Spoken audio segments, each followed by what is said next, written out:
मुख्यमंत्री एकनाथ शिंदे नाराज आहेत आणि गावाकडे गेलेत अशी चर्चा जी आहे ती सर्वत्र सुरू आहे, काय सांगा? खरं तर एकनाथजी शिंदे साहेब हे त्यांच्या मूळ गावी गेले की लोकांना उगीचच असं वाटतं की ते नाराज आहेत.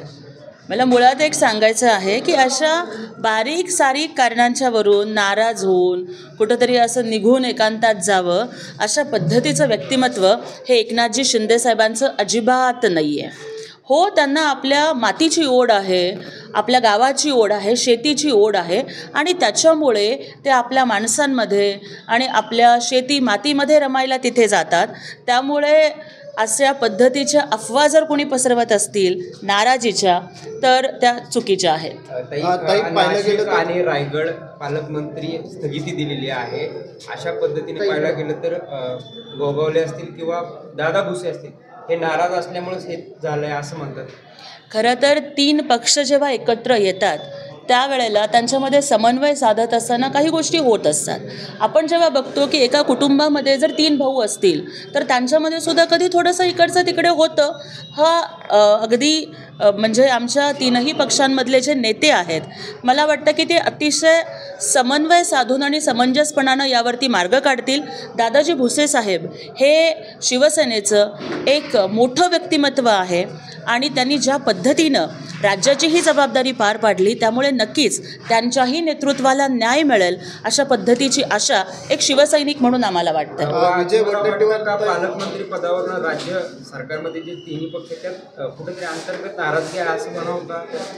नाही, अंतर्गत नाराजी वगैरे अशा गोष्टी ह्या अगदी बाहेरच्या लोकांनी चालवलेल्या आहेत. पण उलट मला तर या ठिकाणी वाटतं की पालकमंत्रीपद किंवा इतर गोष्टी याच्यामध्ये समन्वय साधण्यासाठी आमचे 3ही नेते हे अतिशय सक्षम आहेत. परंतु आपण उलट हे बघितलं पाहिजे की उबाठाच्या बैठकीमध्ये भास्कर जाधव सांगतायत की आता उबाठाची काँग्रेस झाली आहे. एकीकडं उद्धव ठाकरे म्हणतायत की आम्ही स्वतंत्र लढणार. तिसरीकडे पवार साहेबांचं काय चाललेलं आहे, त्यांचे नेते पुन्हा परत अजितदादांच्याकडे येत आहेत. उबाठाचे तर नेते अक्षरशः वेटिंग लिस्टमध्ये आहेत. अनेक मोठे चेहरे हे महापालिका निवडणुकांच्या आधी एक प्रचंड मोठा भूकंप होईल आणि उबाठा ही खऱ्या अर्थानं शिल्लक सेना बनेल अशा पद्धतीची परिस्थिती निर्माण झालेली आहे.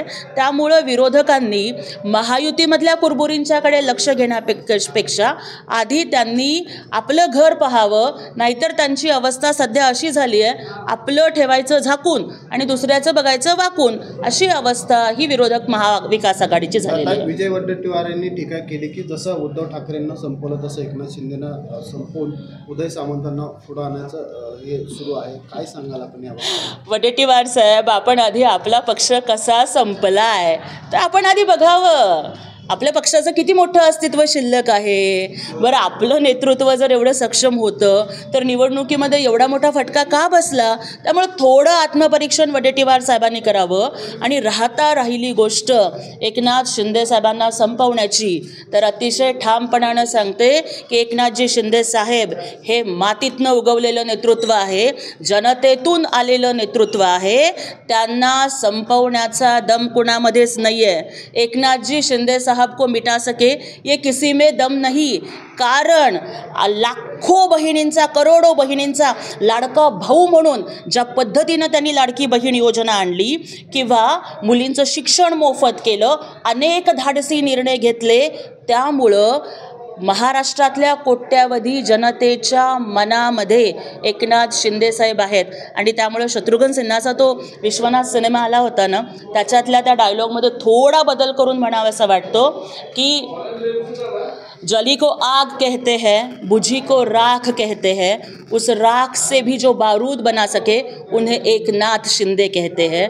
आणि त्यामुळं एकनाथजी शिंदे साहेबांचं नेतृत्व हे दिवसेंदिवस बहरत जाईल, कारण हे नेतृत्व जनतेनं बनवलेलं नेतृत्व आहे. लाडकी बहिणीचे पैसे परत घेणार असं चर्चा आहे, त्याच काय? बहिणीला दिलेली ओवाळणी ही कधीच परत घ्यायची नसते आणि हे आमच्या लाडक्या भावांना माहिती आहे.